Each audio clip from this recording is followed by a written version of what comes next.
अस्सलाम वालेकुम। आप देख रहे हैं खरासत। मेरा नाम मुबशर लुकमान है और पाकिस्तान इस वक्त अंदरूनी और बैरूनी तौर पर हर तरह से बहुत ख़तरनाक और खौफनाक मसाइल का शिकार है।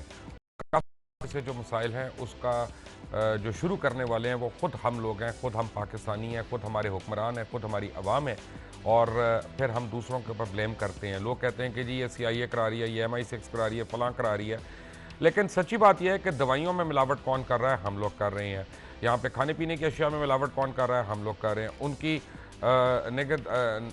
निगरान जो हुकूमती इदारे हैं वो क्या कर रहे हैं? वो खामोश बैठे हैं, वो रिश्वतें ले रहे हैं, बटोर रहे हैं। तो ये तो कोई CIA नहीं करा रहा, मोसाद नहीं करा रहा, ये तो हमारे अपने करतूत है, हमारी लालच है, हमारी ग्रीड है जो हमें इसको ख़त्म ही नहीं होने देती। होता क्या है यहाँ पे कि कल मैंने कुलभूषण यादव का आपको बहुत तफसीली एक बैकग्राउंड बताया कि किस तरह से उसको पकड़ा गया था। आज आपको मैं ब्रेकिंग न्यूज़ एक दे रहा हूँ कि ब्रामदाग बुख्ती, हरबयार मरी और मेहरान मरी। जी, इन तीनों की शक्लें आप देख लें, ब्रामदाग बुख्ती, हरबयार मरी और मेहरान मरी। ये तीनों नाम अभी आपको कर लें, मैं जिनके ब्रामदाग बुख्ती, हरबयार मरी और मेहरान मरी। मैं आपको ब्रेकिंग न्यूज़ दे रहा हूं कि ये इन्होंने तीनों ने इंडियन सिटीजनशिप के लिए अप्लाई कर दिया है और इन्होंने अपने कागजात जो हैं वो इंडिया जो उनकी मिनिस्ट्री ऑफ इंटीरियर है उसमें जमा करवा दिए हैं क्लियरेंस के लिए। और रॉ ने इनको ये टास्क दिया है कि तुम किसी तरह कुलभूषण यादव को वहाँ से छुड़वा के ले आओ तो तुम्हारा जो है सिटीजनशिप जो है वो फौरी तौर पे अप्रूव हो जाएगी। और उसके लिए ये friends American friends of Balochistan जो एक खुद साख्ता NGO है जिसकी तफसील आपको बताता हूँ, उसके थ्रू अब इंटरनेशनल कोर्ट ऑफ जस्टिस में ये अपील करने लगे हैं कि कुलभूषण यादव को रिहा किया जाए। बलोचिस्तान में क्या हो रहा है, वहाँ पे असला कहाँ से आ रहा है, वहाँ पे की प्रिंसिपल कैरेक्टर्स कौन है, ये मैं आपको बताऊंगा चंद लम्हों में। आपको बताऊंगा कि PIA के प्लेन के साथ क्या हुआ और किस तरह से PIA को बदनाम करके दूसरे जो जराइम पेशा अफराद उनको बचाया जा रहा है। किस तरह से दो कप्तानों को पकड़कर उनको एक सबक सिखाया जा रहा है ताकि किसी तरह अवाम में PIA के ऊपर से एतबार उठ जाए और PIA को जब निजकारी की जाए या उसको बंद किया जाए तो उसमें किसी को कोई एतराज़ ना हो और लोग कहें कि बिल्कुल सही किया। वापडा हो या लेस्को हो, फेस्को हो, एस्को हो, ये जितने भी सारे कोज हैं इन्होंने लूट मार का निज़ाम गर्म करके रखा है। 100 अरब से ज़्यादा रुपए जो है ये आपके और हमारे बिजली के बिलों में हमसे ज़ायद वसूल कर चुके हैं। यानी जो बिल आपका नहीं बनता था वो आपसे इन्होंने वसूल कर लिया। और सबसे बड़ी बात यह है कि जो बहुत बड़े बड़े कमर्शियल अदारे हैं, मुझे नहीं पता वो क्या करते हैं, मैं ये नहीं कह रहा कि वो अच्छे हैं या बुरे हैं, ये मैं आपको आज प्रूफ दूंगा कि चाहे मैकडॉनल्ड्स हो, चाहे KFC हो, उनके बिजली का बिल, उनका बिल जो है वो आपके 10 मरले के घर के बिल से कम आता है, जहाँ 24 घंटे लाइटें जलती हैं। जो कमर्शियल है, जो अगर कहीं पे कोई एक अगर कहीं पे कोई दुकान है और एक तरखान की दुकान है तो उसका रेट जो बिजली का लगा हुआ है वो ज़्यादा है और जो मैकडॉनल्ड्स और KFC दे रहे हैं उनका रेट बहुत कम है। पाकिस्तानी हुकूमत और पाकिस्तानी इदारे ये पाकिस्तान को तबाह करने पे किस तरह से तुले हुए हैं। एक ब्रेक के बाद आपको मैं बताऊंगा। सबसे पहले अमेरिकन फ्रेंड्स ऑफ बलूचिस्तान, उनके अज़ाइम, पाकिस्तान में होने वाली रॉ और कुलभूषण यादव की साजिशें, PIA के पीछे जो खौफनाक मंसूबा है, कौन एक्चुअली जिम्मेदार है। PIA का जहाज़ जो पकड़ा गया UK के अंदर, उसमें जो हीरोइन बरामद हुई, उसमें एक्चुअल जिम्मेदार कौन है। क्या कैप्टन आमिर हाशमी और कैप्टन शहजाद को जो उनके साथ हो रहा है वो सही है या नहीं, ये भी। और लेस्को, फेस्को, कैस्को ये आपको किस तरह से लूट रहे हैं। एक ब्रेक के बाद, एक break.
Welcome back from the break. और आपको मैंने ब्रेक पे जाने से पहले ब्रेकिंग न्यूज़ दी है कि ब्रामदाग बुगटी, हरब यार मरी और मेहरान मरी, ये तीनों जो हैं ये अमेरिकन फ्रेंड्स ऑफ बलोचिस्तान खुद साख्ता एक NGO जो है उसके लिए काम करते हुए इंटरनेशनल कोर्ट ऑफ जस्टिस में कुलभूषण यादव की मुकम्मल रिहाई का मुतालबा करेंगे। हालांकि वहाँ पे हुकूमतें कर सकती हैं, इंडिविजुअल्स नहीं कर सकते, लेकिन ये इसको लॉबिंग की गई है, इसको पिछले 1 साल के अंदर बहुत ज़्यादा तकवीत पहुँचाई गई है अमेरिकन फ्रेंड्स ऑफ बलोचिस्तान को, ताकि इसके through international court of justice में ये करें और बड़ी और चीज़ें भी करें।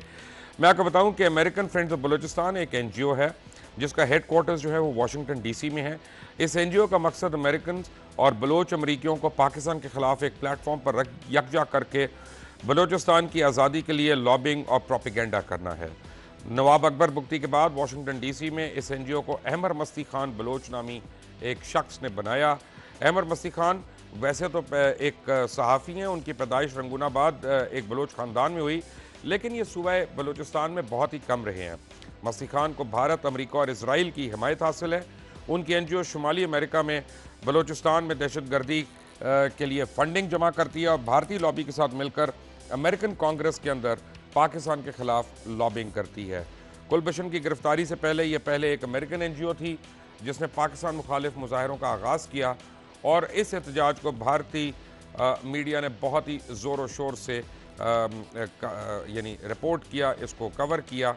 लेकिन आपको मैं एक बहुत ही खौफनाक चीज़ बताता हूँ कि पता नहीं हमारे वज़ीर आज़म को ये क्यों बातें नज़र नहीं आती, पता नहीं हमारे फ़ॉरेन ऑफिस को ये क्यों नज़र नहीं आती, जबकि हमारे इंटीरियर मिनिस्टर जो हैं वो उसके बरक्स बलूचिस्तान के जो इंटीरियर मिनिस्टर हैं वो बारहा इसके मतलब बहुत कुछ बोल चुके हैं।